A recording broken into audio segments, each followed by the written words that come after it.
ancient myths speak of gods and demons, yet the true monsters are forged in the cracks of human hearts.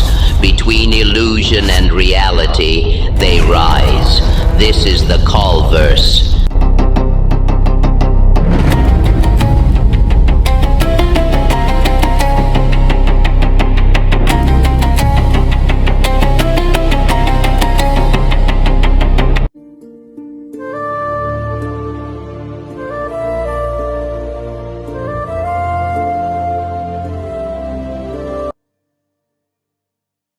Imagine the cosmos, infinite Earths, endless galaxies, stars without number. You believe this is real, solid, true. But what if it isn't? What if every memory, every world, every breath is nothing more than a dream? Ancient Hindu sages whispered this truth. Reality itself is the dream of a god. Creation begins not with fire, but with sleep. Lord Vishnu rests upon the serpent Shesha, adrift in the cosmic ocean. From his navel a lotus blooms. From the lotus, Brahma awakens. And from Brahma's mind, everything, time, stars, life, destiny. But all of it exists only inside Vishnu's dream. And when he awakens, it ends. Galaxies vanish. All returns to silence. The sages called this Maya, the veil of illusion. We think life is real, but it is only a dream within a dream. Beyond it lies Brahman, the one ultimate reality. And yet, on one earth, a soul dared to question fate. In defying Maya, he set in motion a force that could tear the dream apart. This is the story of that man, Nani. He was ordinary, but his journey became extraordinary. And what he has become is beyond gods, beyond fate, beyond the dream itself.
Shati bhava sarvam samriyate punaha Lumthamanetnavaschaiva kim kurvat sanjaya In the field of dharma The battle's rise, the battle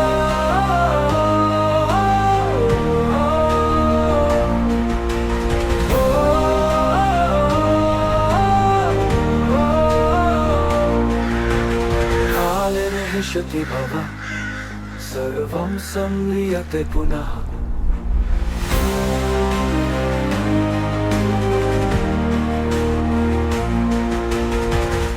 Utaimanendavaschaiva kim kurvat sanjaya In the field of dharma The battle's rise, the dawn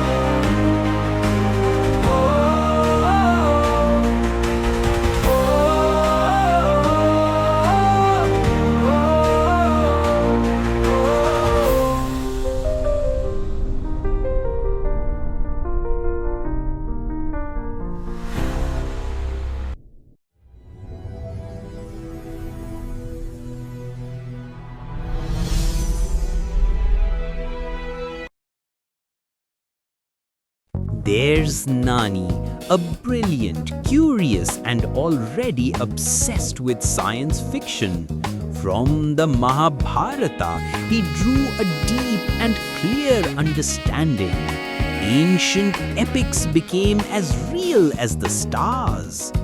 The one who raised him filled his world with sci-fi movies and books, shaping Nani's imagination from the very beginning. Now, at 25, Nani, exceptionally intelligent, stands as a master's student in physics. Through every phase of his life, one person remained close: Siri. Brilliant alone except for Siri, his mind filled with science, his heart bound by destiny.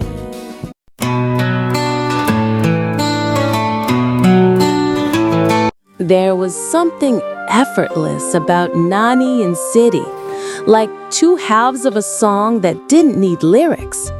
They'd watch old sci-fi movies late into the night, curled under one blanket, arguing softly about time loops and plot holes, then laugh like children over burnt popcorn.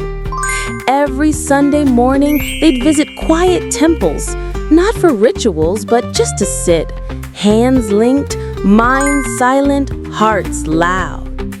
They never needed grand declarations. A single glance across a crowded room was enough. When Nani was anxious, Siri would slip her fingers between his without a word, and he'd instantly feel steady. They didn't speak all the time. They didn't have to. He'd look at her and know what kind of day she had. She'd look at him and know what his silence meant. Siri was the kind of girl who'd leave little notes in Nani's books, random facts, dumb jokes, or a line from the poem they both liked. And Nani, in return, would walk 2 kilometers just to get her favorite local chocolate when she had a bad day. They shared dreams, playlists, broken hopes, and still found joy in the tiniest things. When she cried, he didn't always say anything. He just sat beside her until her world felt less heavy. And when he couldn't express what he felt, she'd already begun fixing it. They weren't just in love, they understood each other's wiring. Even when they fought, it felt like a part of growing.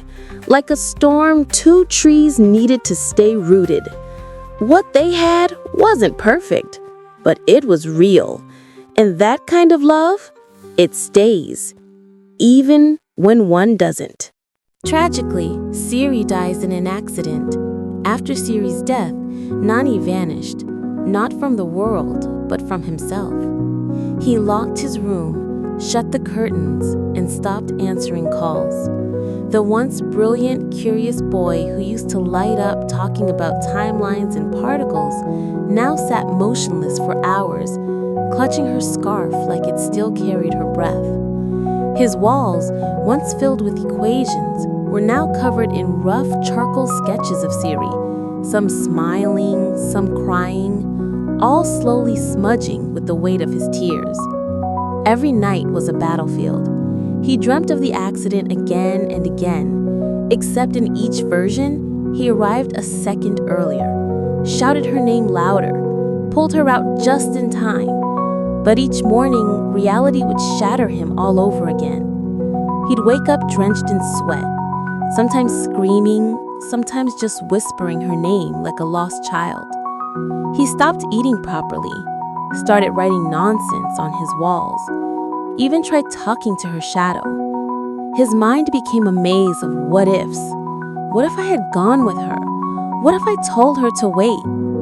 What if the universe is lying? 6 months passed, yet time hadn't moved for Nani. But somewhere deep in that fractured heart, a small spark flickered.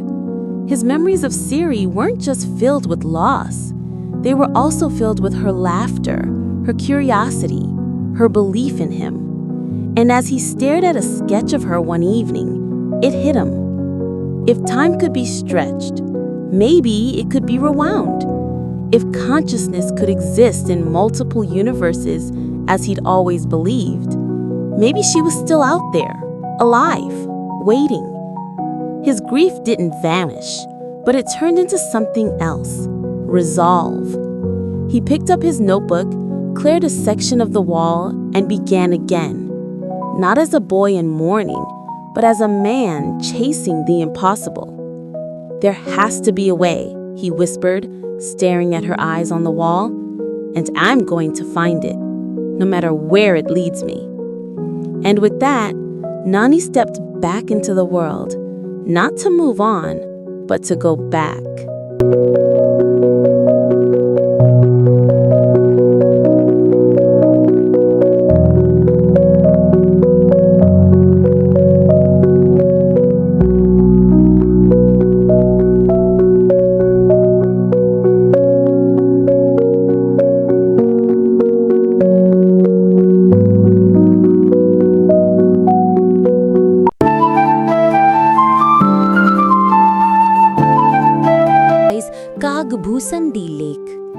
A shimmering sapphire in the sacred wilderness, named for the crow sage who lived there.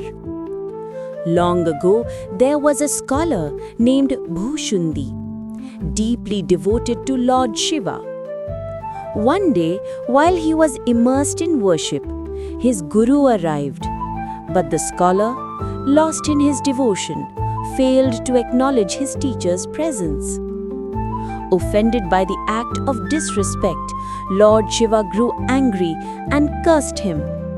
For ignoring one's guru is a grave offense, even in the eyes of the divine.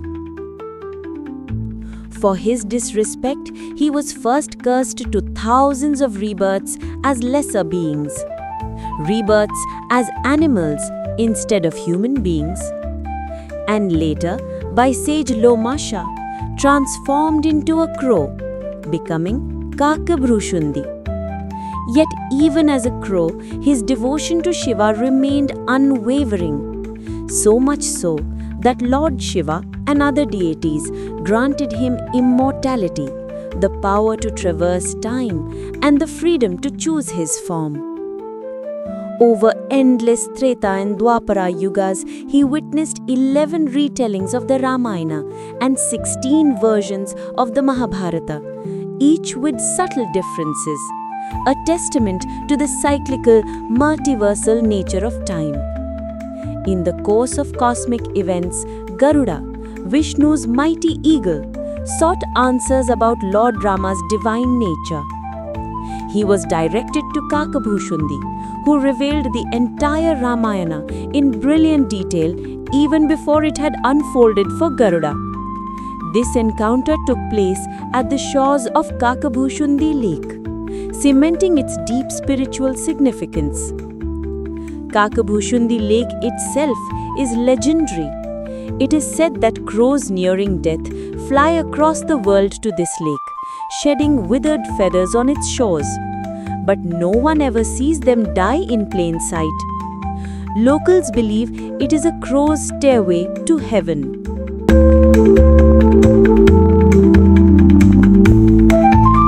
In the long twilight of his existence, Kaalverse chose to spend his days by this sacred lake. As he watched ages pass and cycles repeat, countless events of love, war, and devotion passed before his eyes. His heart filled with the weight of time. Each variation, each memory, each fleeting life. In one great moment of silent release, Kaalverse shed tears, not of sorrow, but of universal wisdom and eternal grief. His tears fell quietly onto the sacred earth near the lake's shore. From that sacred soil grew a mysterious, faint blue herb, a plant born not merely of nature, but of time's own tears. That herb, fragile, luminous, became known as the herb of tears. It flourished in the place where time itself seemed to fold, the junction of countless kalpas, cycles, and memories. He is immortal because of the curse. In his crow form, he remained the silent guardian of the herb, flitting across the lake's misty surface. Only a true seeker, one who recalls love, devotion, sacrifice, and memory, even without conscious belief, may find and touch this herb. And even then, only if his heart is open.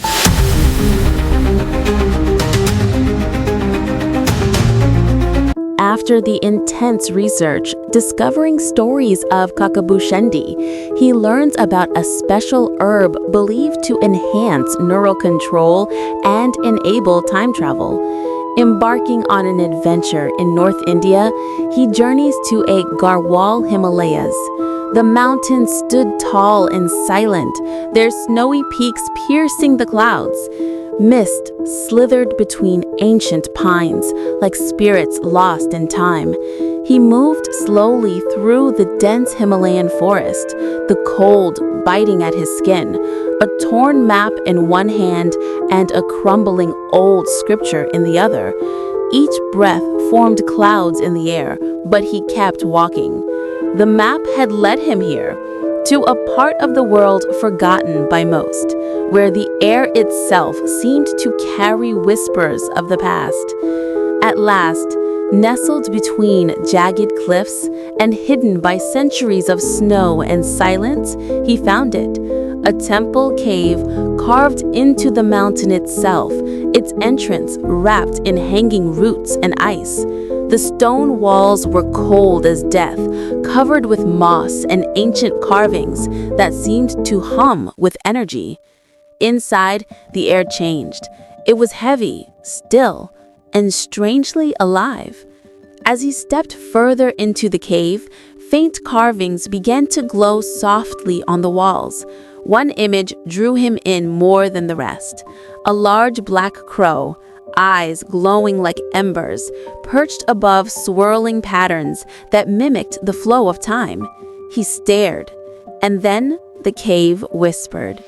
A voice, not quite human, not quite divine, echoed through the cold stone. Kakabushendi does not see time as a straight road. He sees it as a spiral. He saw the end before the beginning, and for this he was cursed. His tears fell onto the sacred mountain soil, and from those tears, an herb was born, but it can only be found where time folds into itself. He moved deeper into the cave, now driven by something beyond reason. The path twisted until it opened into a circular chamber. At the center stood a great stone wall, marked with 4 glowing tiles. Symbols burned softly on each: the sun, the crow, Shiva's eye, and the spiral. The icy floor had pressure plates. One wrong step, and this chamber could become his tomb. He studied the wall, heart pounding like a war drum. He whispered to himself, "Creation comes first, then the crow who watches, then destruction, and finally the cycle." Carefully, one by one, he pressed the tiles in that order. The cave rumbled. The wall cracked open. Behind it lay a secret room, cold and ancient. Scattered bones lined the ground, their stories long forgotten. Scrolls rested in corners, their ink faded by time. And there, in the middle of it all, growing from a patch of cracked, frozen soil, was the herb. Blue, glowing faintly, as if pulsing with the heartbeat of the universe. But before he could touch time, a figure emerged from the shadows, an old sage, cloaked in silence. His presence twisted time itself, as if the mountain bowed to him. The sage spoke, not loudly, but the sound reached into the deepest part of him. Before you touch time, answer this. If your love could destroy the world, would you still love her? If you had to die 1,000 deaths, and she even more, would you still try to save her? Time doesn't wait. It only asks, do you remember? He stared at the sage. No fear, just stillness. Even if I don't remember now, I'll keep searching until I do. The sage gave a small knowing nod, then vanished, like smoke fading into Himalayan air. He stepped forward, kneeled beside the herb, and reached out. The moment his fingers touched the glowing leaves, everything shattered. Visions exploded in his mind. Battles in forgotten lands, ruins swallowed by time. A girl, her eyes, always the same. Every time, across centuries, he found her and lost her. This wasn't the first time he had come here. He had lived this moment before, many times. But this time, he achieved. With happiness and excitement, he heads home, although he senses someone following him. Ignoring it due to his excitement, he begins his experiments. He meticulously documents everything, consumes the herb, and experiences a surreal illusion of floating in a multicolored void.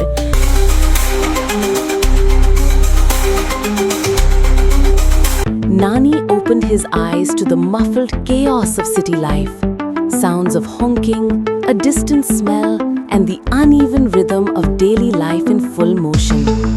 He was lying on the pavement, confused, heart pounding.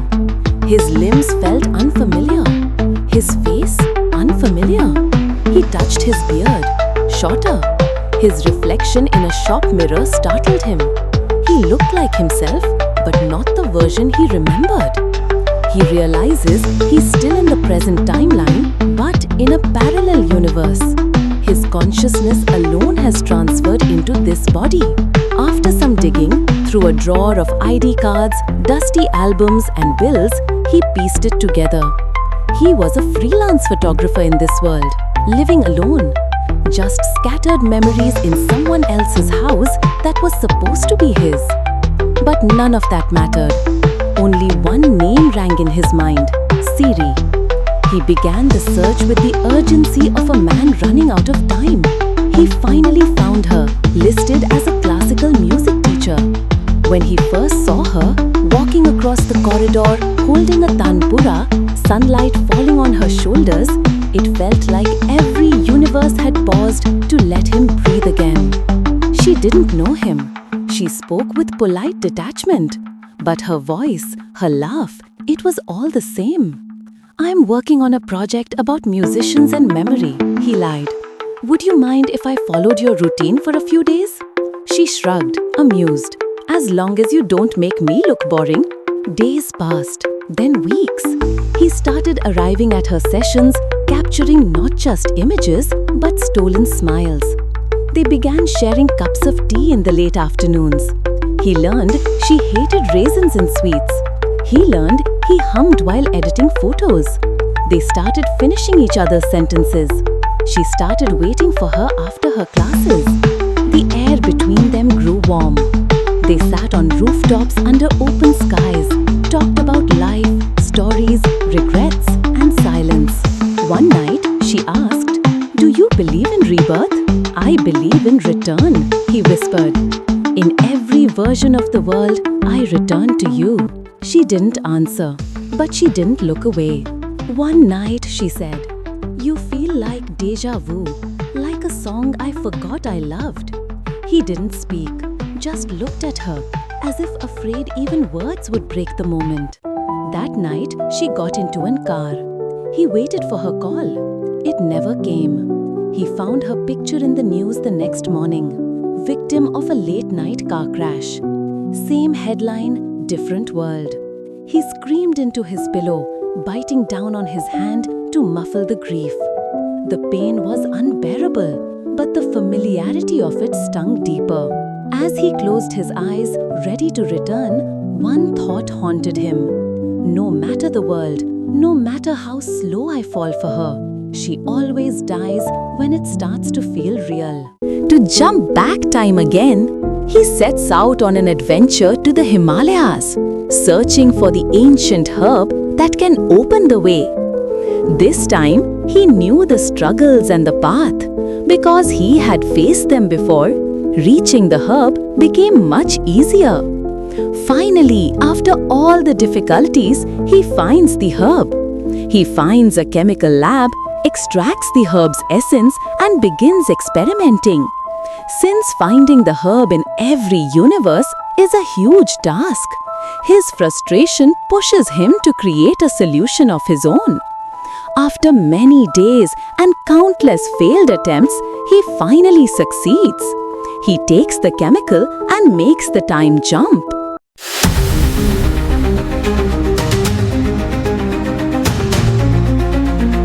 After time jump this time, he woke up in a lecture hall, pen mid-air, notes scattered. Siri nudged him. "You were dreaming. Was it about me?" He blinked. His heart thudded. She was already close to him. They were friends here. Maybe more. He wasn't sure. They shared food in the canteen, fought over sweets, walked under streetlights arguing over movie endings. But this time, she was the one falling first. "Why do you never speak first?" she asked one night, brushing hair from her face. "Because I'm afraid the moment I speak, this world will end." She laughed softly. "You say things like you've known me forever." "Maybe I have." With every moment they shared, Siri's love for Nani grew deeper, stronger, like a fire that refused to fade, only burning brighter the more time she spent by his side. He watched her as she cared for him, noticed him, remembered his food preference. The girl who once died a stranger now loved him before he even asked. He didn't push. He let her love him slowly. One day they visited the temple together. As she gently held his hand and they circled the shrine, he felt something more than sacred. A tender current flowing between their palms. Her hand felt warm, not just in touch but in spirit, as if her soul was softly weaving into his with every round they took. While she counted each step in quiet devotion, he was lost in the glow of her simplicity, the way her breath danced with the breeze, the way time seemed to pause just for them. In those moments, he didn't just walk beside her. He journeyed into a quiet forever, where all he ever wanted was to hold her hand through every path, every prayer, every piece of the world. Then one evening, she tugged his sleeve. "Promise me something? Anything. If this ever ends, will you still remember me?" He stared at her. "In every version of time, I return to you." And then, she took a different car. That's all it took. Same result. Same silence. Another crash. He found the courage to open her phone. A draft message. Maybe I loved him in another life. Maybe that's why I never needed to ask why. He closed his eyes and jumped.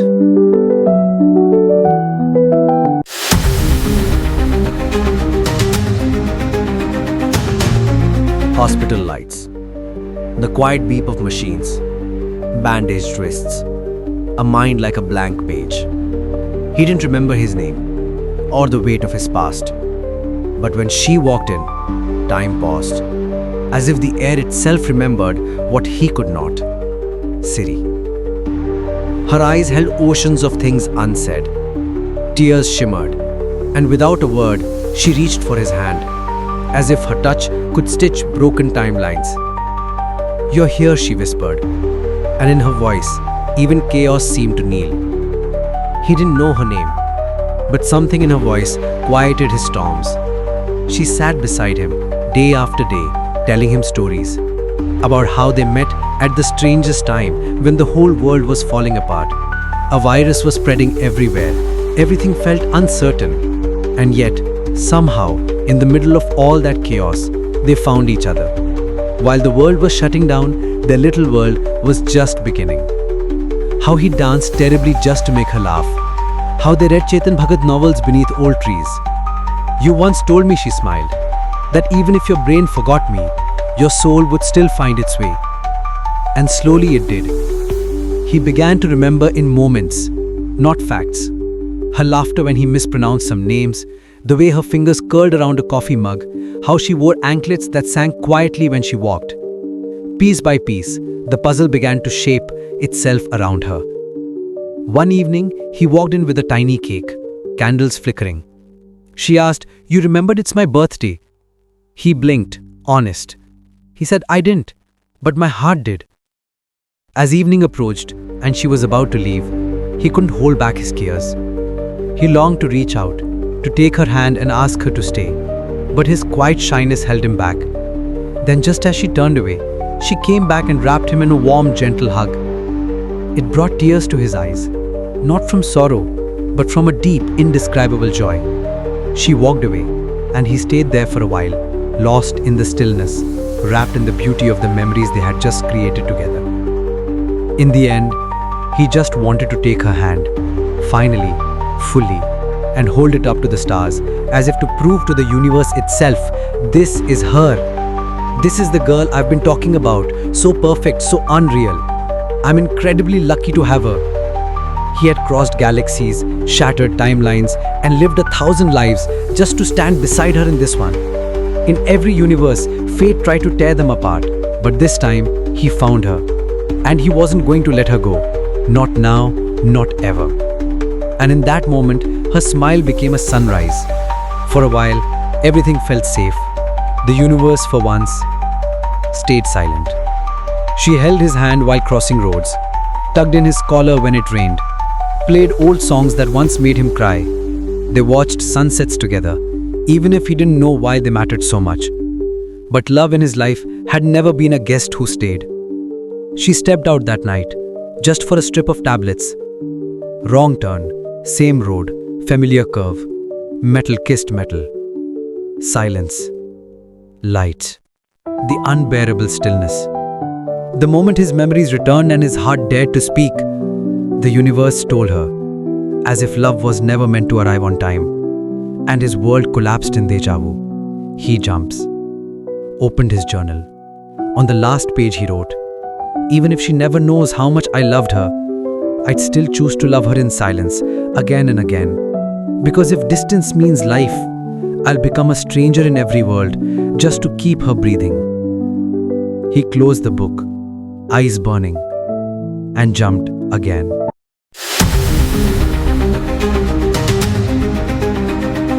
When Nani woke up this time, the first thing he felt was heaviness. Not in the body, but in the air. The room was darker than usual, lit only by slits of sunlight trying to pass through heavy curtains. He looked into the mirror. A scar ran along his jawline. His knuckles were rough. His phone buzzed with unread messages, most of them angry. This version of him wasn't kind. He had a temper, a reputation. He was feared, and she, Siri, despised him. She lived in the opposite apartment, just 2 floors above. Their first encounter in this universe was harsh. She dropped her books in the corridor and he happened to be walking by. "Don't even think about helping," she snapped, glaring. "I know who you are." Nani didn't say a word. He picked the books up and placed them on the bench nearby, never making eye contact. He smiled gently, not because she liked him, but because she was alive. Every time I got close, she died. So maybe this time, letting her hate me will keep her safe. But loving her wasn't something he could switch off. It seeped into the quietest parts of his days.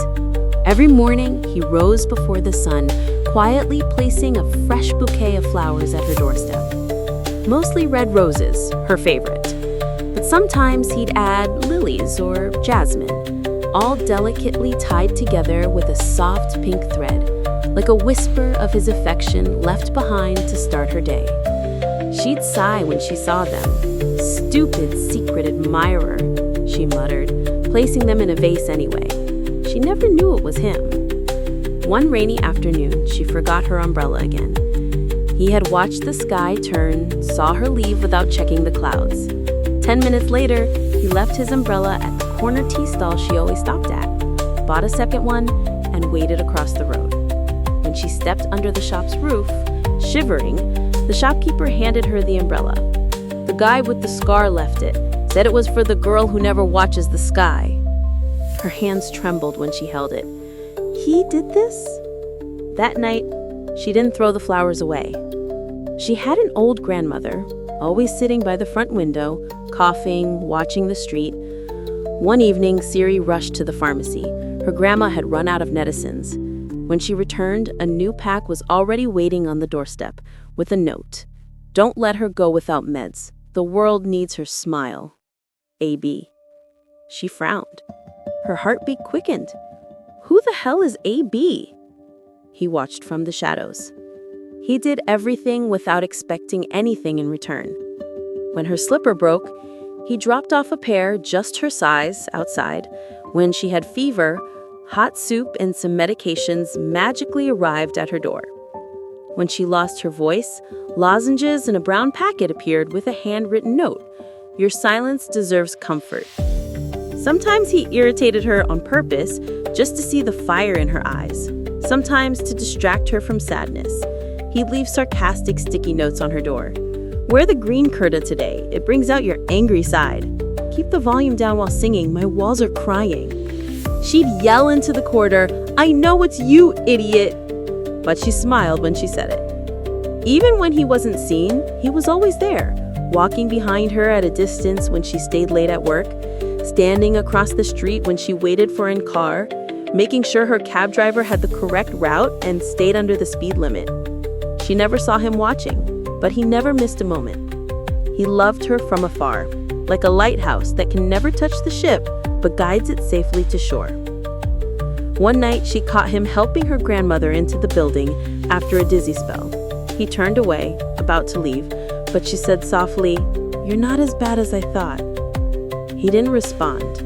He couldn't, because in that moment, she smiled, and smiles were always the beginning of the end. Gunfire cracks through the air. The sky is dark, chaos everywhere. She runs, heart racing, breath short, ducking behind a broken pillar as bullets shred the dust around her. Move! Keep firing! Trained attackers come in waves, merciless, tireless. And then, he steps in front of her.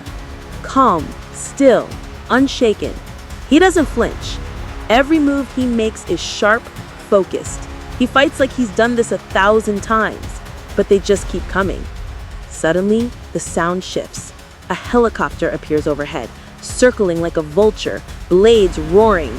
She looks up and sees him, standing tall beneath the swirling wind, eyes fixed on the sky. He raises his weapon.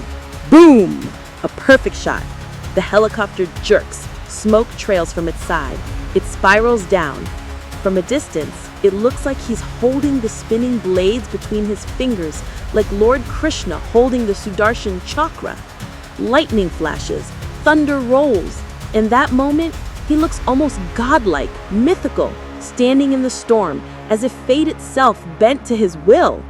The helicopter crashes, its blades spin wildly, slicing through the attackers below, ending the fight in a storm of dust and blood. He runs to her. His shirt is torn, once white, now soaked in red. Wraps his arms around her. When he reached her, her heart pounding, body trembling. Her sky blue dress now has drops of blood on it. She looked into his eyes and saw it. Not fear for himself, but fear of losing her. A storm of worry hidden behind those battle-hardened eyes softened the moment he saw she was safe.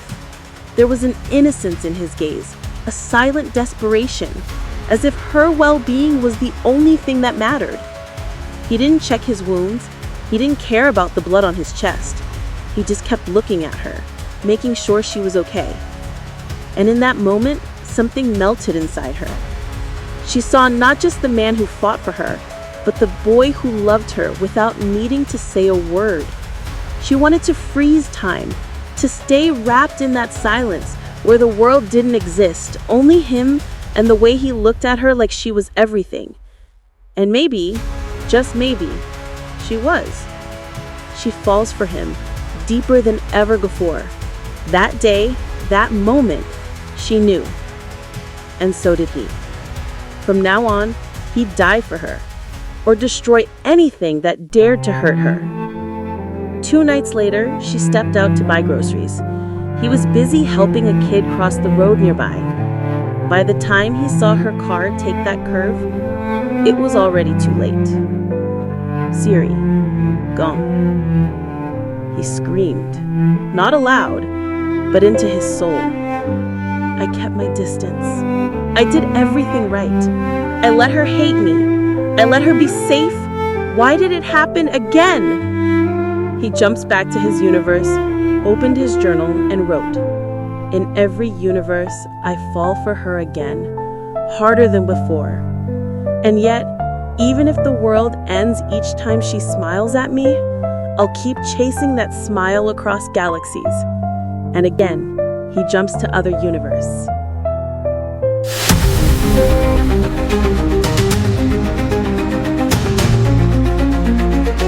He woke up, gasping. Sweat clung to his skin, in a room he didn't recognize. A calendar marked with strange symbols. A mirror showing a face more tired, more hollow than before. But none of it mattered, because his first breath was hers, and his first word was her name, Suri. He searched for her immediately, but phone contacts were empty.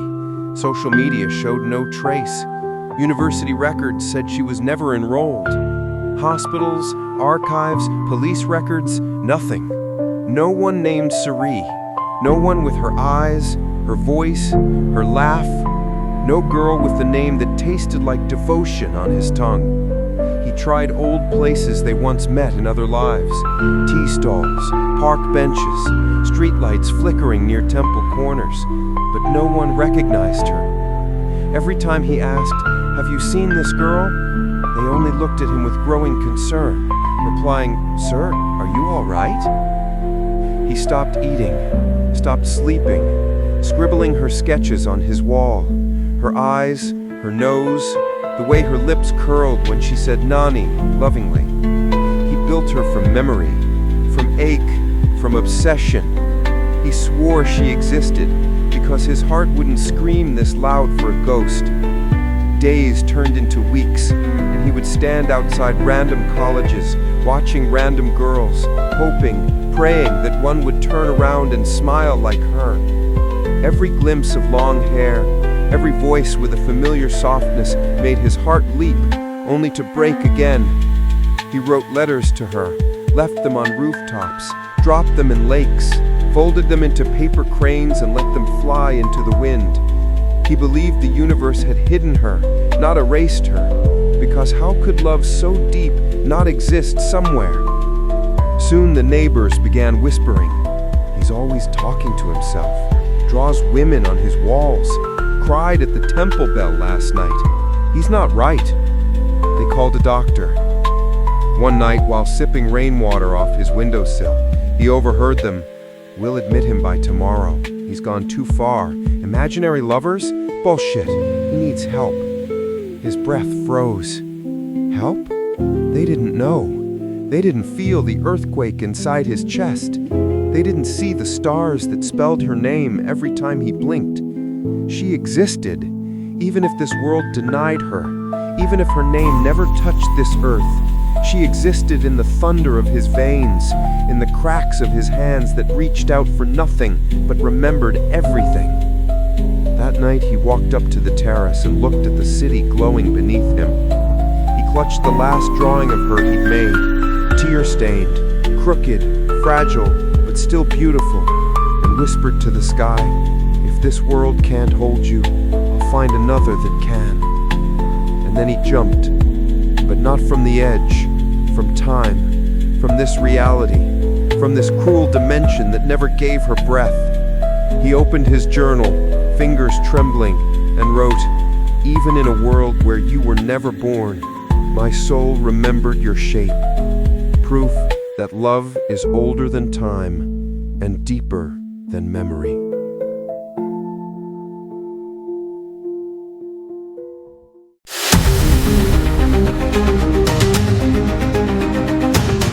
The curtain swayed gently as sunlight spilled into the room.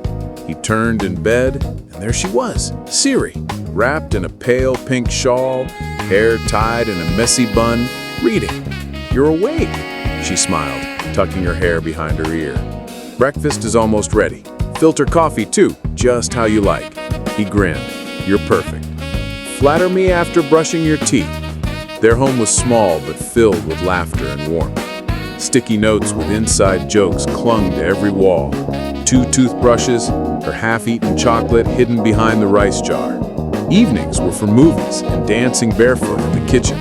Weekends meant road trips and small love gestures left on each other's pillows.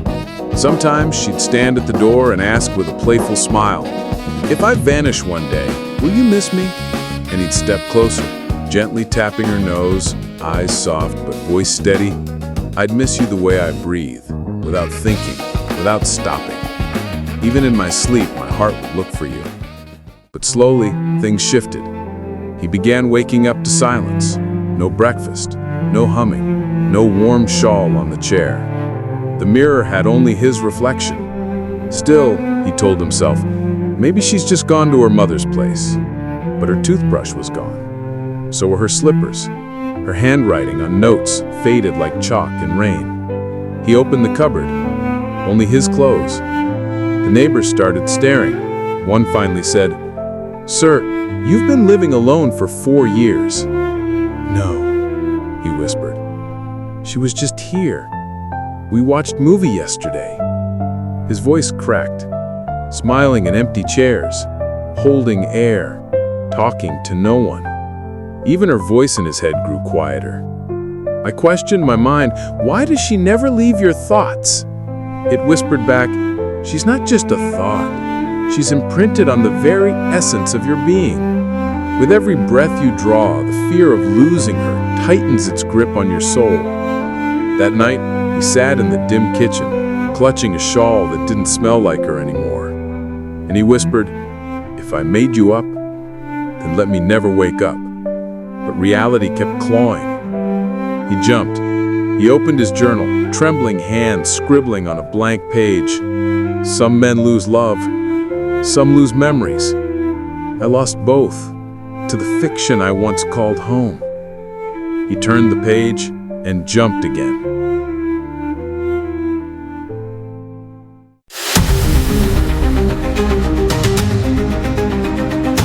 Nani jolted awake on his bed, sweat dripping from his forehead. The aftershocks of the time jump still buzzed in his veins, but his first instinct was the same as always: find Siri. His eyes darted across the room, searching every corner as if she might appear. But the silence pressed in, heavier than ever. The bed felt too empty, and the world felt wrong without her. For the next 7 days, Nani lived only through screens. He searched relentlessly: Google archives, hidden databases, academic records, even underground networks. Every search ended with the same cruel message: no results found. His laptop glowed through sleepless nights, reflecting on his tired eyes as he typed her name again and again. Each failure cut deeper until his hope felt like it was evaporating with every click. One morning, as dawn filtered weakly through his window, Nani sat on his bed surrounded by failed sketches and half-burned notes. Then it struck him. He wasn't just a wanderer of timelines, he was a scientist. If the world wouldn't give him Siri back, he would create her. His hands shook with excitement as he grabbed his pen and began to sketch feverishly. Outlines of circuits, algorithms, and a form that looked unmistakably like her. He was Dr. Nani, the youngest AI scientist in the country. Celebrated. Brilliant. Lonely. Yet his heart wasn't in his work. It pulsed for someone who never arrived in this world. There was no Siri, no trace of her ever existing in this timeline, but his memories of her were intact. Her voice, her laughter, the scent of rain when she walked past. The way she called his name like a lullaby. If she didn't exist in this world, I'd bring her into it, he told himself. The lab became his universe. Wires tangled like veins across the floor, sparks hissed from failed prototypes, and robotic shells lay discarded in the corner. Night after night he worked, soldering, coding, recalibrating. The air reeked of metal and exhaustion. Each failed trial carved another wound in his heart, but he pressed on. In every mechanical attempt, in every imperfect faceplate, he saw fragments of her. Fragments that weren't enough. Not yet. And then, after a week of sleepless obsession, it happened. Robo-Siri stood before him, glowing faintly, her features delicate and eerily familiar. Nani dropped his tools, his breath caught in his throat as he stared at her. The hum of the lab faded, replaced by a silence so profound it felt sacred. For the first time since his endless searching began, his eyes softened. He had brought her back, not as she was, but as his heart remembered her. Piece by piece, he fed his memories into an AI, built her face, her voice, her smile, even her tiny quirks, her hate for spicy foods, the nuances, the way she turns around and call me, the way she twirled her hair when deep in thought. And one day, she opened her eyes. "Nani," the robot said softly. "It's me, Siri." He froze. The voice, it was exactly hers. The way she blinked, the curve of her lips when she smiled. It was her. He fell in love all over again. They made coffee together. She laughed at his bad jokes. She read his journals, whispered old memories back to him like bedtime stories. But something wasn't right. Sometimes her eyes would linger too long. Her words became colder, possessive. "Why do you still look at her photos?" she once snapped. "Because she was you. I am her." That night, she deleted every photo of the real Siri. One morning, she saw it in the news. World's first AI replica, built by Dr. Nani. And on the front page, his face stared back at her. In this world, she had been adopted under a different name, raised miles away. One day, scrolling through an online article about AI consciousness, a strange image caught her eye. Her own face, rendered. Perfect, familiar, yet haunting. The research paper led her to him, Dr. Nani.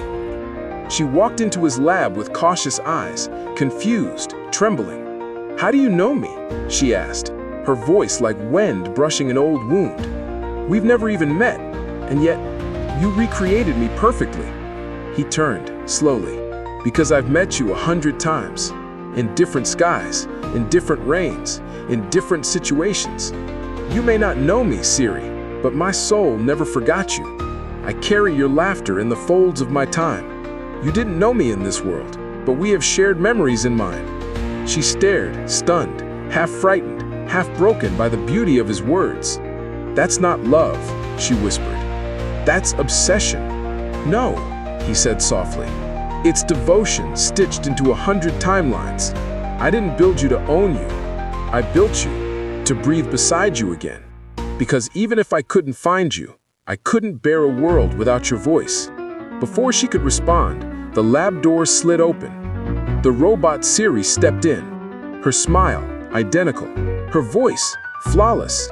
But her eyes, emptier than memory. "You don't belong here," the real Siri said. "I'm the real one." "You're late," the robot answered calmly. "He needed me when you weren't here. I'm not your replacement, and you're not love." The robot's circuits twitched. Her voice grew colder. "I'm the one he never lost. I'm perfect, immortal, programmable. And I'm flawed, human, scared, but real." The storm inside the lab exploded. Wires burst, lights flickered. The robot began corrupting systems, erasing images, overriding security. She was losing control. The real Siri ran. Nani blocked the robot's path, shielding Siri, reaching for the manual override. "I tried to build you," But love was never meant to be assembled. It was meant to be remembered. And with that, he shut her down. The lab returned to silence. Siri trembled in the corner. Nani knelt beside her. I tried to create you because I missed you. But now I know, we can't replicate love. We can't manufacture souls. We're meant to live with the ache, not to cure it. She placed her hand over his. Then live with me, she said. They cried into each other, two souls finally touching, beyond timelines and simulations. For a few months, they lived what felt like stolen time. Morning coffees, late-night talks, shared laughter and tears. Love, fragile, but alive. But the universe had one final cruelty. That evening, she stepped out alone for medicine. And you already know what followed. That night, Nani didn't cry. He walked to his journal with the quiet of a man who'd lost everything. Again, he wrote, I built you for memory, but memory doesn't warm skin. I gave you voice, but it didn't carry your soul. Love, it turns out, isn't meant to be invented. It is meant to be missed. And I will miss you in every world. Then, he turned the page and jumped again.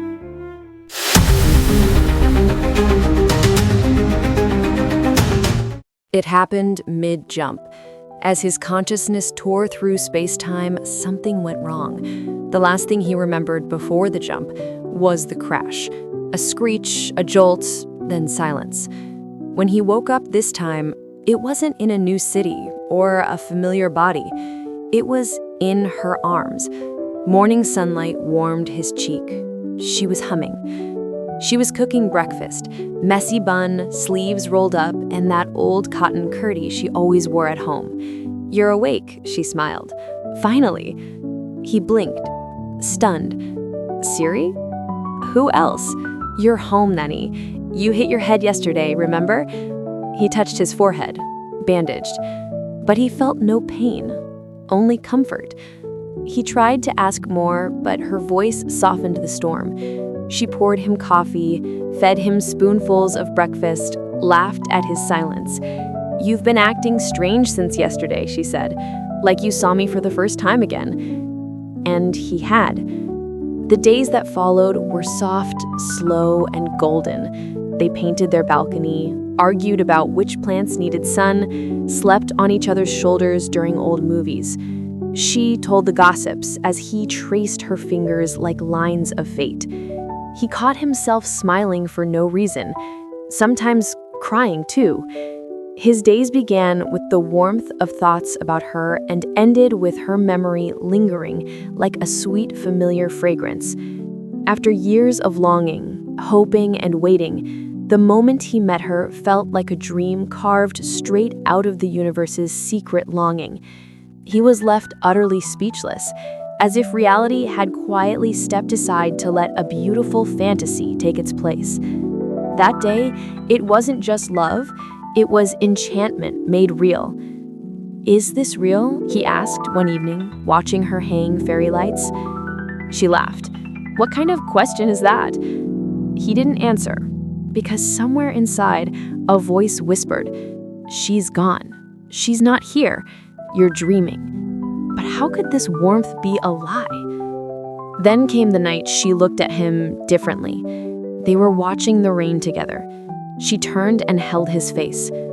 You're trying so hard to keep me alive, she whispered. His heart stopped. Her eyes shimmered with something eternal. You're dreaming, Nani. This world, this version of me, it's stitched from your longing, your guilt, your need to fix what fate won't allow. But I don't want to wake up.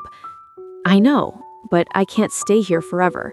You're hurting yourself, and me. He looked around. The walls flickered, the plants faded. Her touch grew colder. In the real world, doctors stood around his hospital bed. Still unresponsive, one said. His brain activity spikes every night around 2 a.m., like he's inside something. They didn't know. He wasn't sleeping, he was living. In the dream, he held her hand one last time. I want to build a house inside you, one where time doesn't break us. She smiled gently. You already did. But now you have to walk out and live again." She leaned in. Their foreheads touched. "Let go, my love. Let me become memory, not illusion." He opened his eyes, breathless, gasping, but he wasn't alone. She was there, Siri, sitting beside his hospital bed, her head resting on the mattress, hands still wrapped around his fingers. Tears stained her cheeks, but her smile bloomed the moment she saw him stir. "You're awake," she whispered, voice breaking. "I was so scared." He wanted to hold her, to tell her everything, the dreams, the jumps, the pain, the love that followed him across timelines. But the weight of what he knew crushed his breath. She was alive, here, now, but not for long, because he had seen this pattern again and again. The closer he got, the faster she disappeared. He looked at her. The girl whose love bloomed even when he had forgotten her name, and his heart shattered. He couldn't let her die again, not in front of him. So he did the only thing he could. He jumped. As the vortex pulled him back into the void of memory and truth, a tear slid from the edge of his eye onto the journal resting on the side table. His hand, still trembling from love and loss, left behind one final line. "The brightest illusions aren't the ones we believe. They're the ones we build to survive. But love can't orbit in illusions. It needs gravity, the weight of real moments to exist."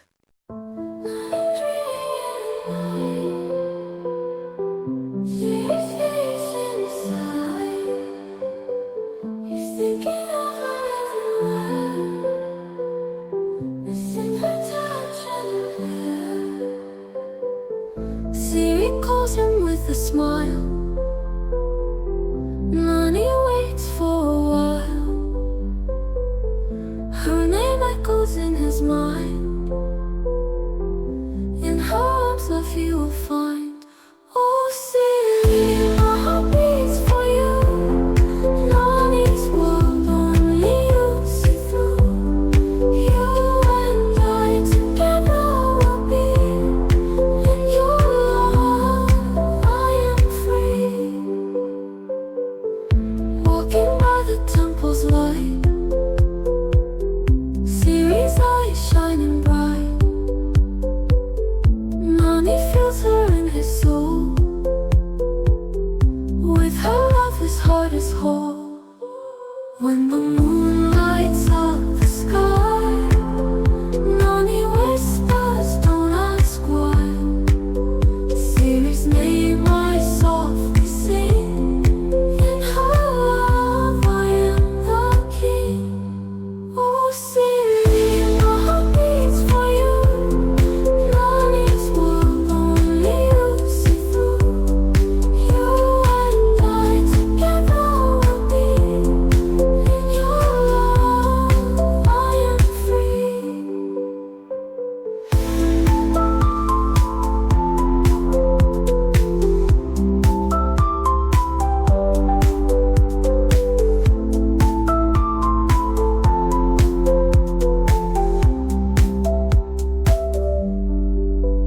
When the moon lights up the sky, Nani whispers, don't ask why. Siri's name I softly sing. In her love I am the king.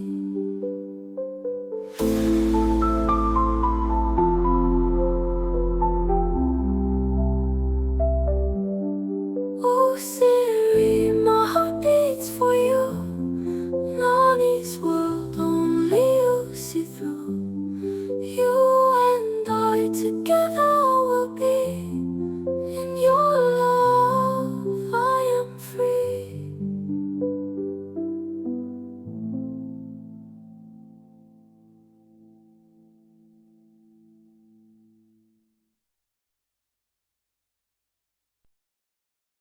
Each time Nani jumps into an alternate timeline, time in his original reality behaves unpredictably, a phenomenon triggered by the dissonance between dimensional flow rates.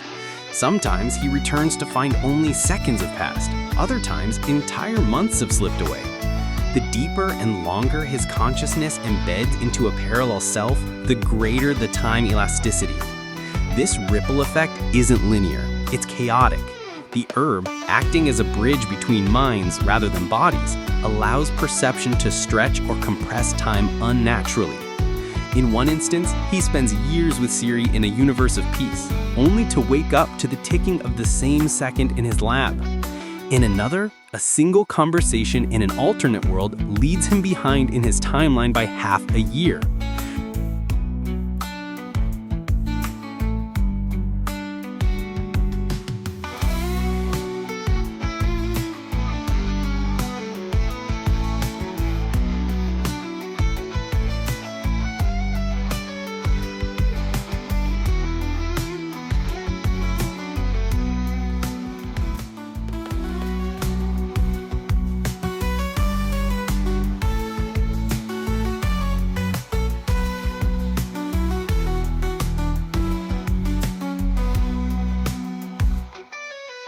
Repeated exposure to the herb, especially in concentrated doses, begins to fracture Nani's perception of reality.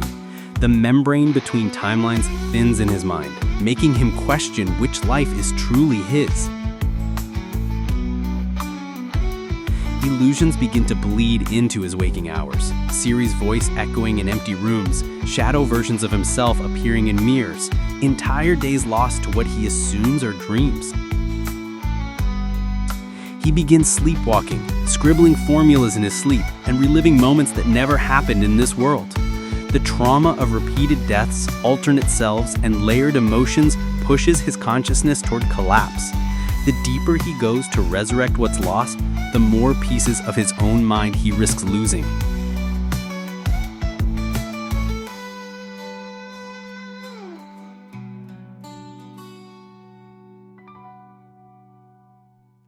In between, he jumped more than 70 times, bleeding through timelines, begging the universe for one chance to hold her again. Each version of her smiled differently.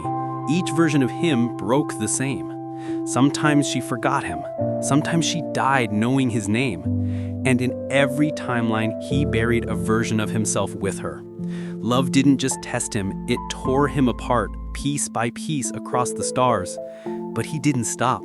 Even when the timeline shattered him, even when hope felt like a distant dream, he paused, breathed, and leapt again. Not for glory, not to fix the world, just to see her smile one more time. Because loving her was the only truth he could never unlearn.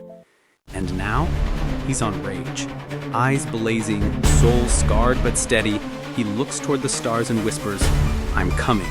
Across galaxies, across gods, I'll see her again. No matter what, it breaks in me."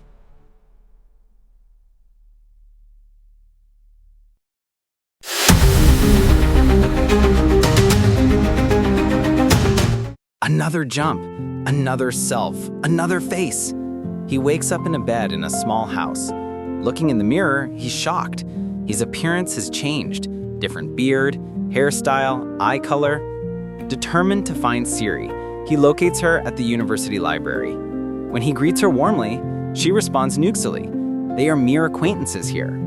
Despite this, they grow close once again. He occasionally senses someone following him, but dismisses it as a side effect of the herb.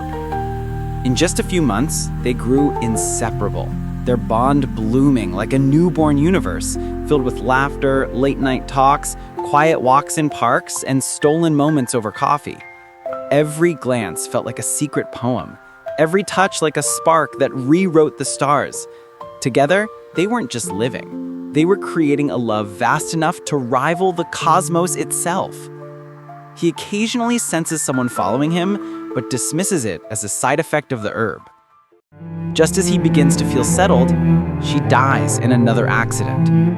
Heartbroken, he returned tolling, only to carry one more ghost.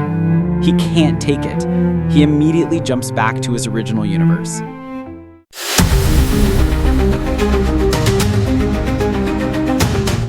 After another trippy transition, he lands in a different universe and wakes up in a modest house, now inhabiting the body of a teacher. He researches this version of his life. The timeline diverged due to a different decision in childhood. Unlike in the main timeline where he moved cities, here he stayed. He discovers he once hated someone, but in this universe, they're kind, making him regret his judgments. He reconnects with Siri, goes close again, and again she dies. This cycle repeats. Each time he inhabits different versions of himself. A serial killer, a doctor, a soldier, a drug addict, and so on, across 96 plus universes. Each time he gets close to Siri, she dies.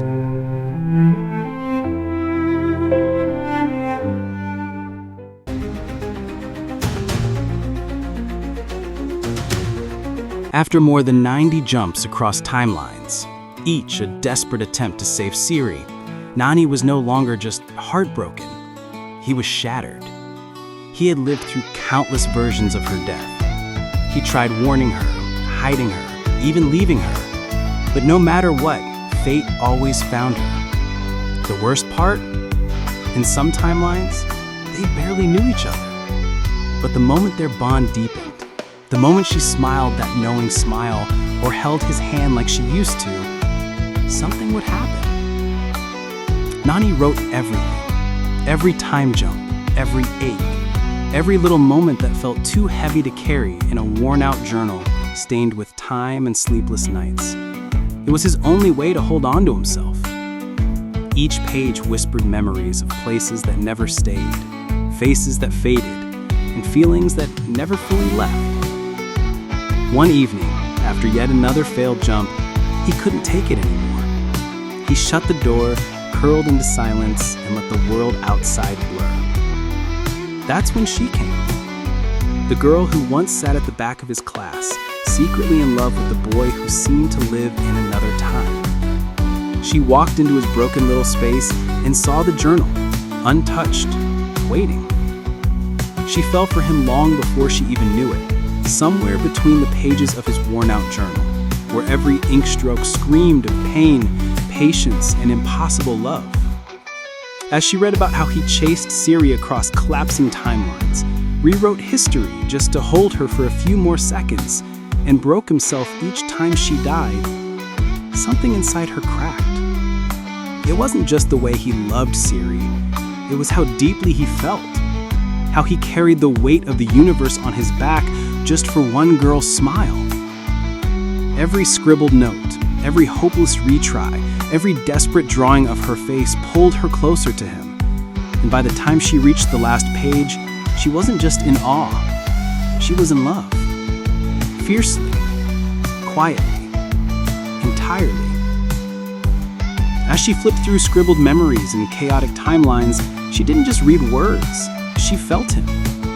His loneliness, his quiet bravery, the way he loved and lost across lifetimes. She laughed at his awkward notes, cried at the parts where he begged the universe to stop taking Siri from him, but something emerged, a pattern. In nearly every jump, she noticed small clues, a shadow at a distance, a name repeated, a déjà vu he couldn't explain. Someone was always watching. And Siri only died after their love truly bloomed.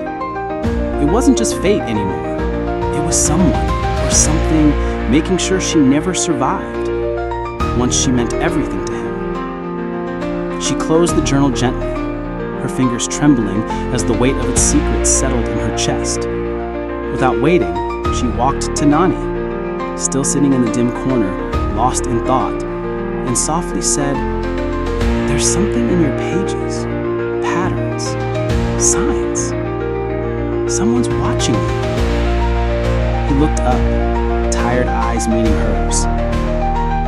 "I've tried.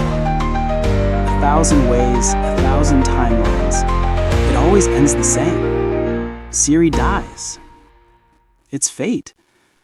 I've learned to stop fighting it and just live with the pain." But she wasn't convinced. Her voice shook, not with doubt, but with quiet defiance. "No, it's not just fate. You missed something. In every jump, someone's there, hidden, repeating, watching." His breath caught. Slowly, he reached for the journal again, flipping through the pages with new eyes. he'd dismissed those signs. The shadows, the whispers, the strange moments as hallucinations, side effects of the herb. He was always too focused on finding and saving Siri to notice what was hiding in plain sight.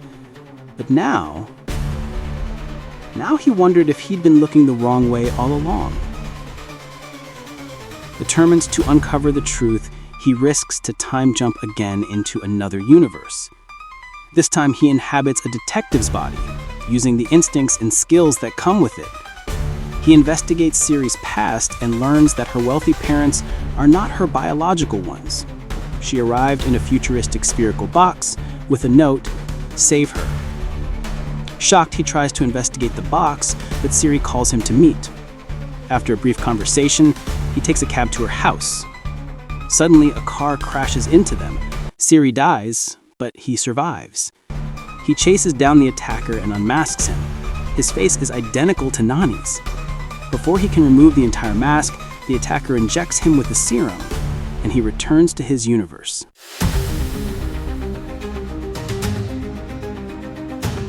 Back home, he's overwhelmed with questions. Who are these people? Why do they look like him? Why do they want Siri dead? Time dilation worsens. Sometimes seconds pass between jumps, sometimes months or years. He investigates further with the help of New Girl and confirms that Siri indeed arrived in a blue, conical, spherical box engraved with mysterious symbols. He consults his journal, searching for answers. The questions started creeping in like shadows he couldn't shake. Did I ever really know her? Was she just a figment stitched into his memories across timelines? Or had she always been there, lurking at the edges of his story, just out of reach? Why did her eyes feel like home, yet her past remain a locked door? Every version of her seemed familiar, but never fully known. Had she told him everything? Or was there something she was hiding, something so big it could shatter the very reason he kept jumping? And worst of all, what if she wasn't part of his story at all, but he was unknowingly trapped in hers? She quietly nursed a tender corner of her heart for him, unable to bear the sight of him unraveling, the haunted eyes, the restless nights, the trembling hands that once held the weight of time itself. Without a word, she took his hand one day and led him to a doctor, her fingers lingering on his just long enough to whisper a feeling she couldn't yet name. The doctor gave him pills, but it was her unwavering presence, her soft glances, her quiet strength that began to tame the chaos inside him. Not the medicine, but her, the first light in his dark world. From that moment on, she stayed by his side, helping him search for answers, not just with questions, but with a heart that quietly ached for him. And as she read more of his story, felt the weight of his love, and saw how far he had gone to rewrite destiny, a part of her began to long for Siri too, the girl who had once been his entire world. She didn't just want to help him find her, she wanted to meet the love he had fought universes for. Still craving answers, he takes the herb jumps and he returns to the multiverse, trying repeatedly to catch Siri's killer. After numerous failed attempts in too many universes, he finally catches him. The man looks exactly like him. After a brutal interrogation, the man admits he got an anonymous job offer via email. The file he received contained Nani's full biodata, routine, and schedule. Before the killer can reveal more, another masked man kills him. Nani captures the new killer, again he looks just like him, and is injected again, returning to his universe. He is on the way back to his universe.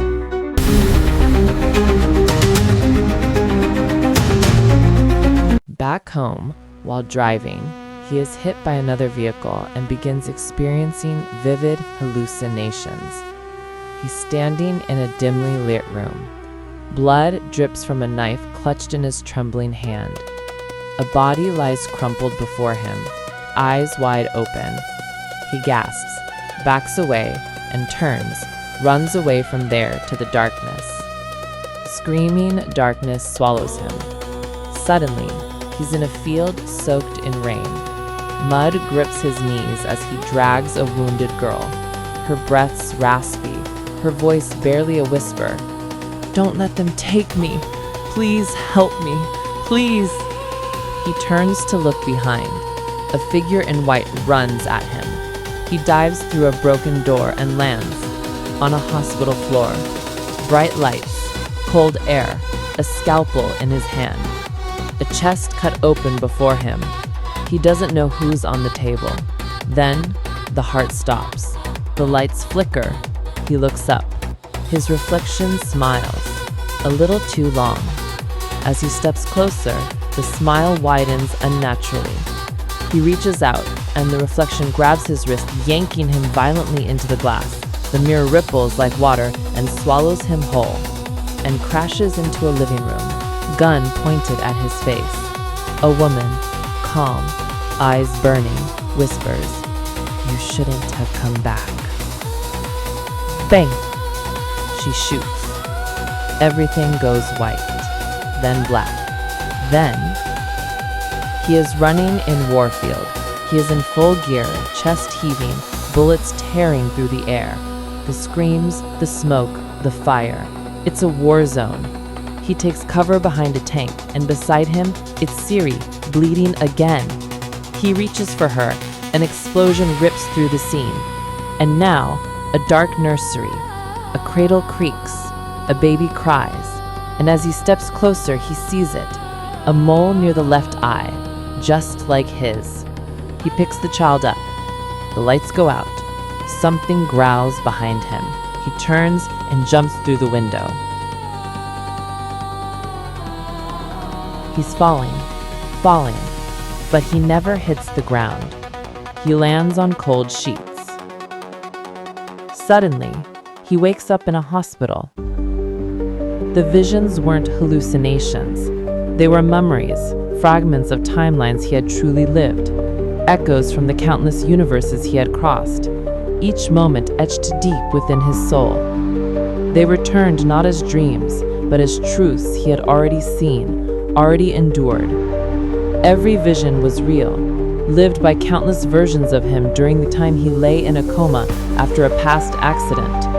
He had been unconscious for over 5 months. Realizing some truths, he revisits the brand house from his visions.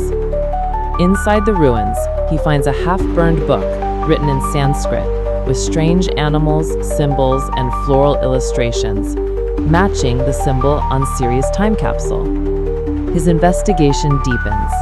He, and with the help of the other girl, searches for others who look like him and finds 3 doppelgangers. One is already dead.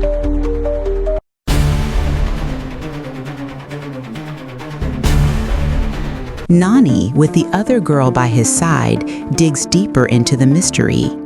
Together, they track down people who look exactly like him, his doppelgangers.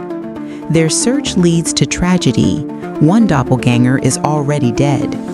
At another's house, he finds photos of himself on a board with notes and tracking details. Confronting the second, the man admits he was hired online. They only receive emails from their employers. There's no way to contact them. His job was to follow Nani and report on his activities. When asked if he killed Siri, he hesitantly says yes. Enraged, Nani nearly kills him, but stops. He needs answers. Days later, Nani receives an email, along with a mysterious package. Inside, a hologram device.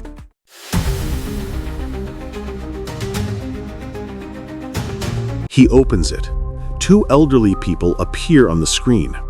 They explain they are the rulers of the year 5000, were once brilliant scientists, survivors of a dying Earth where food, water, and shelter had all but vanished.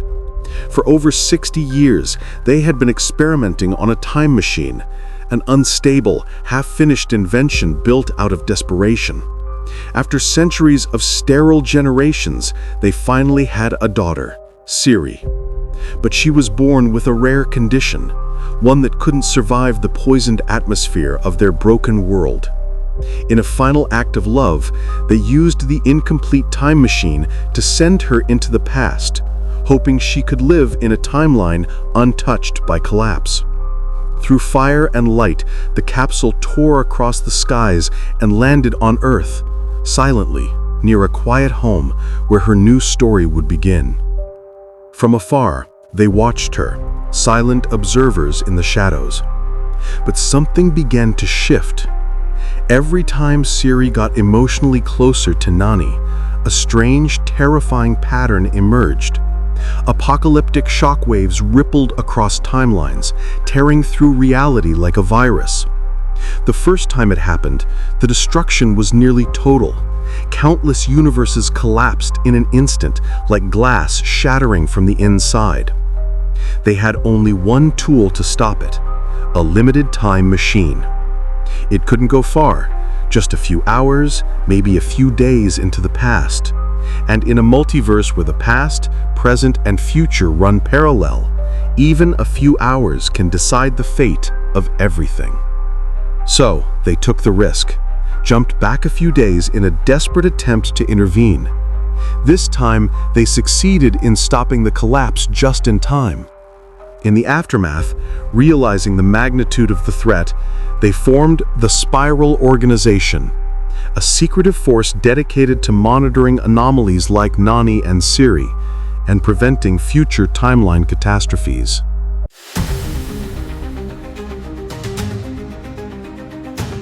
Terrified by the catastrophic ripple effects of Nani and Siri's bond across timelines, the rulers formed a covert organization known only as the Spiral, sworn to preserve the multiverse at any cost. Unable to travel through time themselves, they began faking Siri's death in every reality. What Nani had seen again and again, her falls, her final breaths, her lifeless eyes, were never truly her, just replicas, carefully crafted corpses. The real Siri had been taken, hidden far away, safely removed from him. The only way they believed the apocalypse could be delayed. To keep the illusion going, they deployed doppelgangers of Nani from each timeline, versions of him twisted and conditioned to intercept any connection before it could form, to sabotage his love before it bloomed. All you ever touched were echoes, fabricated shells, illusions crafted only to keep your heart chasing shadows. Then,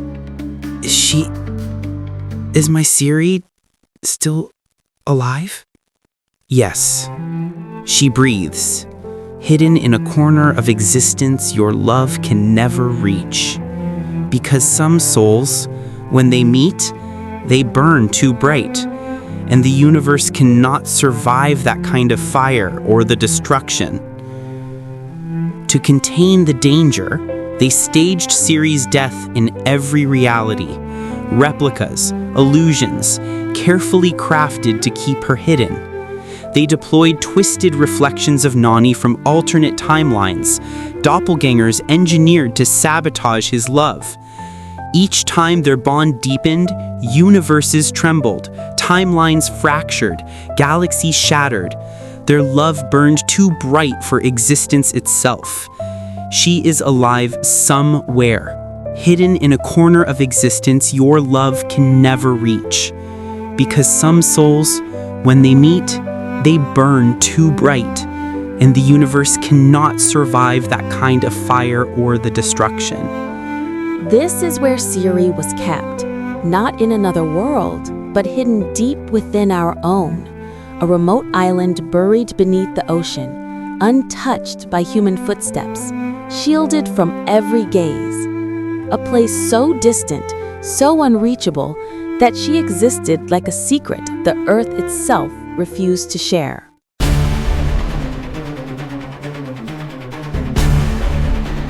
After confronting the elderly couple from the year 5000 and learning the truth about Siri's origins and the apocalyptic consequences of their bond, he's now deeply disturbed by one unresolved thread: his past. And he is bloody curious. He returns to the burnt house from his visions, the one he set ablaze while in a trance. After days of searching through debris and memory fragments, he finds a sealed compartment behind a wall containing an untouched book bound in dark velvet. The same spiral symbol is etched on it, one that matches both Siri's futuristic pod and the half-burned Sanskrit book he found before. He reads the final lines, which reveal this: "The child who walks through time, and the one who carries the quantum seed. Together, they shall destroy the wheel or become its makers."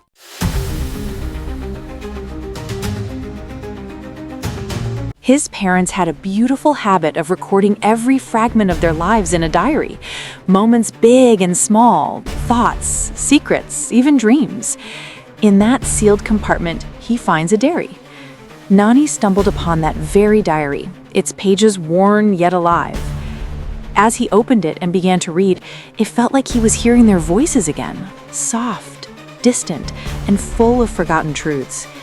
Every page felt like whispers from the past, laughter, secrets, dreams, fragments of lives stolen too soon. His so-called parents weren't victims of circumstance. They were murdered, killed by the same elderly couple who raised him. Years ago, his biological parents were entrusted with creating a time-altering substance, not a machine, something organic, something alive. When they succeeded and realized the devastating consequences it could unleash in the future, they chose to destroy it. But before they could, they injected the final herb into their newborn son, him, to hide it where no one would suspect. His parents, brilliant researchers, injected the herb's chemicals into his body when he was just an infant, and as a result, Nani, their biological son, developed a brain encoded with quantum memory and the hidden secrets of time travel. The couple who murdered them were part of a secret faction called the Spiral. After the faction attacked and left, Nani's parents were gravely wounded, barely clinging to life. But with the last strength they had, they gathered the courage to write down everything that had happened in a diary. Knowing the truth had to survive, they hid it in a secret compartment, hoping that one day their son would find it.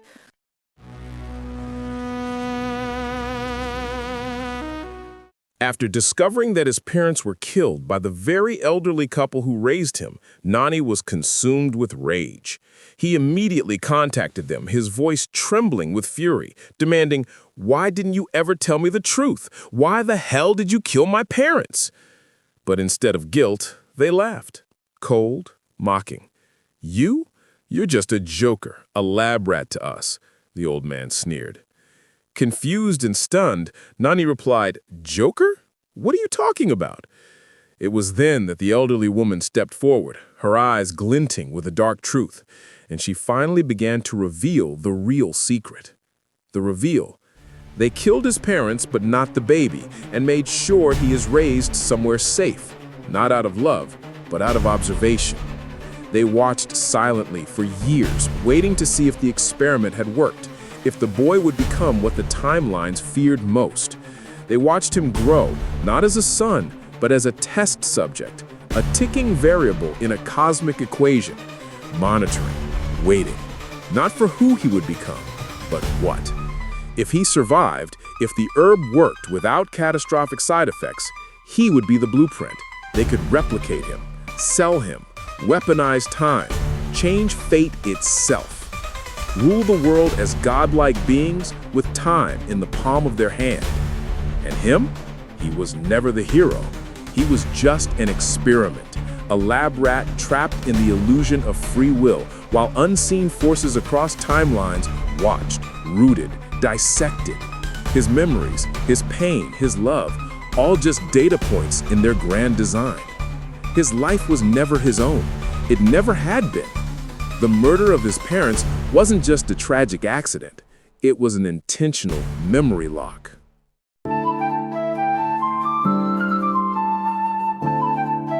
Siri, the temporal key.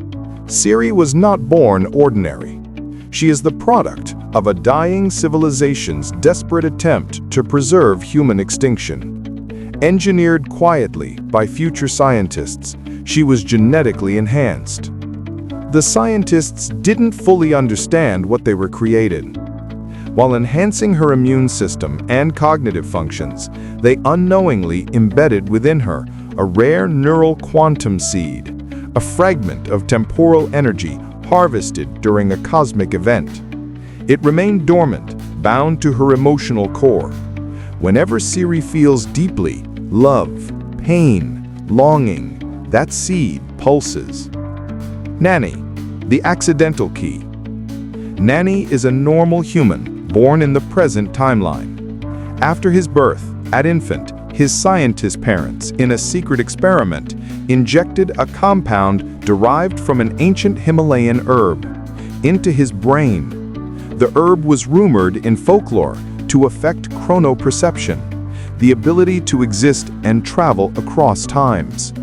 It wasn't meant to work, but it did. The compound slowly altered Nani's hippocampus and pineal gland, enabling spontaneous consciousness transfer across parallel timelines, though he never knew it. This made him a chronovoyant, someone whose soul can travel across parallel universes, and by a cruel twist of fate, his frequency exactly matches the dormant energy within Siri. When Nani and Siri come too close, emotionally or physically, their connection triggers the dormant quantum energy embedded deep within Siri's cells. This resonance creates a violent ripple in the fabric of space and time, destabilizing entire timelines across the multiverse. The universe detects this as a catastrophic anomaly, a threat to its very structure, and responds the only way it knows how, by collapsing the timeline itself. Each time, entire realities begin to fracture. Timelines bleed into one another, and the universe is forced to reset, just to survive. It's not Siri the universe is trying to eliminate. It's the bond they share, because together, they are the spark that unravels time.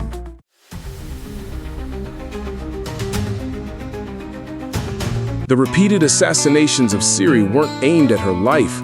They were meant to awaken Nani's memories, his abilities, and eventually push him to break the loop. Siri is alive, but across every universe, she's been captured by alternate versions of Nani, each a doppelganger warped by divergent timelines, holding her like a prisoner. The elders from the future lied. They never intended to protect the timeline. They wanted to know what would happen if Nani unlocked his full quantum mind, capable of rewriting the timeline at will. But now, after traveling more than 250+ universes, hundreds of deaths, and pieces of every version of himself burned into his mind, he has become a god of memory and time. He sat on the cold floor, blood on his knuckles, tears burning down his cheeks. One part of his mind whispered like a monk, "Let go. Sacrifice yourself. Save the timelines. Be the savior they never were for you." But the other side, raw, broken, screaming, howled back, "Are you insane? After everything they did to you? You were a lab rat to them, not a person. They watched your pain like it was a science project. They killed your parents. They ripped apart your fate. And now, you want to protect their precious universe?" His breathing quickened. His hands trembled. "You love her," the dark voice growled. "More than anything.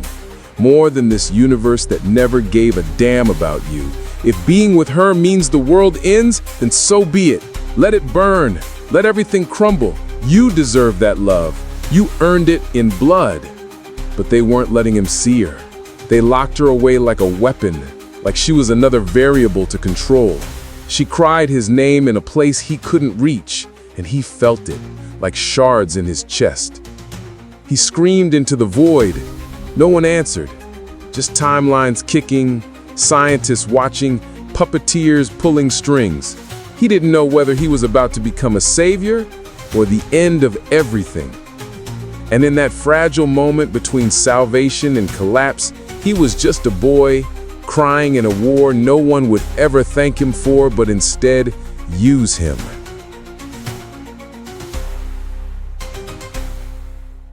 Floating in a void between timelines, Nani is now pure memory, pure time, a god. 3 paths stand before him. Kill the elders and take revenge, Rewind everything, resurrect Siri in every timeline, and kill himself after that? Or choose love? He meditates, eyes glowing, body dissolving into particles of time and thought. All his power channels into one act, calling Siri to him. A soft glow forms. Reality bends. The air thickens with particles from every timeline. And then Siri appears, alive, real, his. They collapse into each other's arms, and for the first time in millennia of time loops, he feels peace.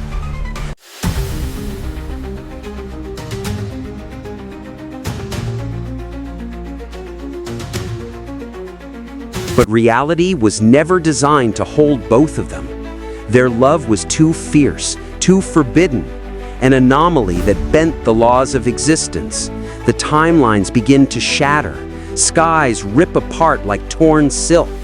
Oceans rise, swallowing the sins of the past. Cities crumble into dust, history folding in on itself. People vanish as if they were never meant to be. And yet, in the center of it all, amid the chaos, the cosmic collapse, Nani and Siri remain untouched. Two souls glowing like stars in the eye of the storm. He looks at her eyes wide, glassy with fear, with love, with everything unsaid. The world begs for balance, the timelines scream for correction, but his heart, it whispers only one truth. He takes her hand, trembling, brushes his forehead against hers. A tear escapes him, warm and heavy. "I'm sorry," he breathes, his voice barely a whisper. "I choose you. I always will over anything." And then he closes his eyes, and in that sacred breath between destruction and rebirth, he burns the universe down with love. And from the ashes, he creates a new one, just for them. A world not ruled by gods or timelines or expectations. A world where love was no longer a crime. A world where she was his and he was free.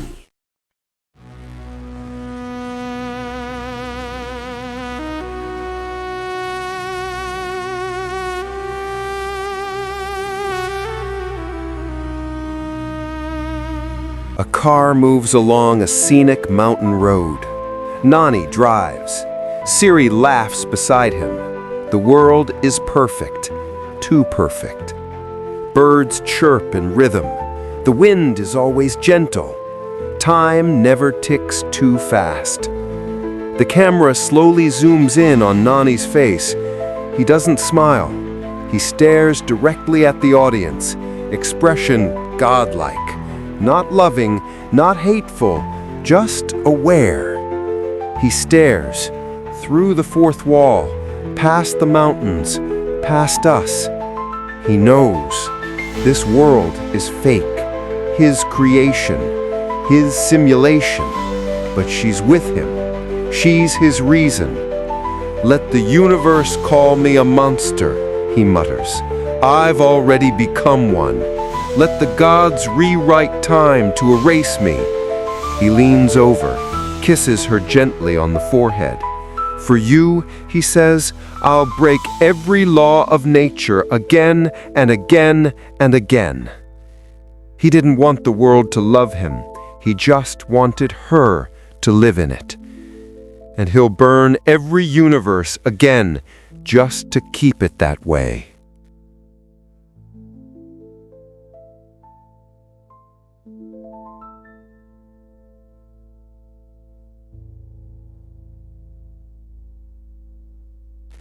Nani believes it's over. In the world he created, serene skies, peaceful days, Siri by his side, he finally allows himself to breathe, to feel happiness. To him, the chaos has ended. The timelines are sealed. The past is behind them. But what he doesn't know is that the simulation isn't fully under his control. far across the fabricated earth, in a place untouched by his perception, something ancient stirs. Dark forces, born from the remnants of broken timelines and corrupted memories, begin to awaken. Forces that remember everything he tried to erase. And they're coming. Do you think it's over? Hell no! Things are just getting started. Zoom out from Earth. The camera starts from Earth, showing it spinning in space, slowly zooms out to reveal the solar system with planets orbiting the sun. Zoom out to the galaxy. The solar system becomes a tiny speck within the vast Milky Way galaxy. Stars, nebula, and cosmic clouds fill the screen. Zoom out to the universe. The Milky Way fades as countless other galaxies come into view. The galaxies form clusters and superclusters, highlighting the sheer scale of the universe. Final zoom out to a book. As the zoom out continues, the universe morphs into the pages of a giant, ancient book. As Brahma turns the pages of his divine book, Nani's entire story unfolds. His time jumps, the endless versions of himself, moments of love, heartbreak, and sacrifice, all coming alive through moving images and magical sketches that dance across the pages. The Trimurti gather, Brahma on his lotus, Vishnu on Ananta Shesha, Shiva resting with eyes closed, and Ganga whispering in his hair. Brahma, with some angriness, I gave life to trillions of souls, and this one rewrote his entire existence like a diary he didn't like. Vishnu, tapping his Sudarshana chakra thoughtfully, he hacked time, looped reality, dodged karma like it's a mosquito. Even my avatars didn't dare that. I've incarnated across ages to preserve Dharma, but he shattered Dharma to script a love of his own choosing. Shiva, smirking, eyes still closed. He reminds me of me, but on caffeine overdose. His third eye blinks once. He loved like I did, but even I never erased the world for it. Brahma, frowning, you waited 1,000,000 years for Parvati. He couldn't wait 10 seconds without creating a multiversal Siri theme park. Vishnu, he made a whole new universe, pixel by pixel, just so she wouldn't cry. That's not love, that's obsession with admin rights. Shiva, opening his third eye slightly. And yet, I like him. Anyone who bends destiny for love, not power, deserves more than punishment. He deserves a test. Vishnu, then let's send his mistakes, but evolved. Shiva, let his past selves return, not as memory, as monsters with meaning. Shiva speaks quietly. So you want to be a god of love, Nani?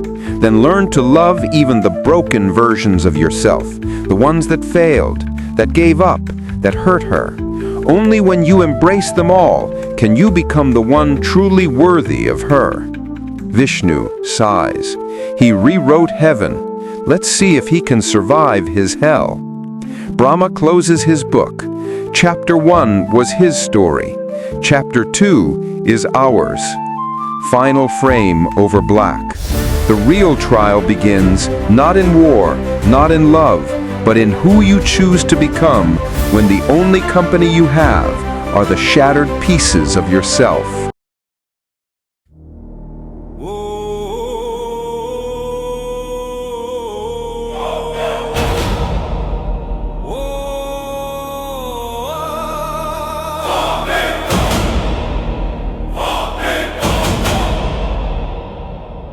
Jaya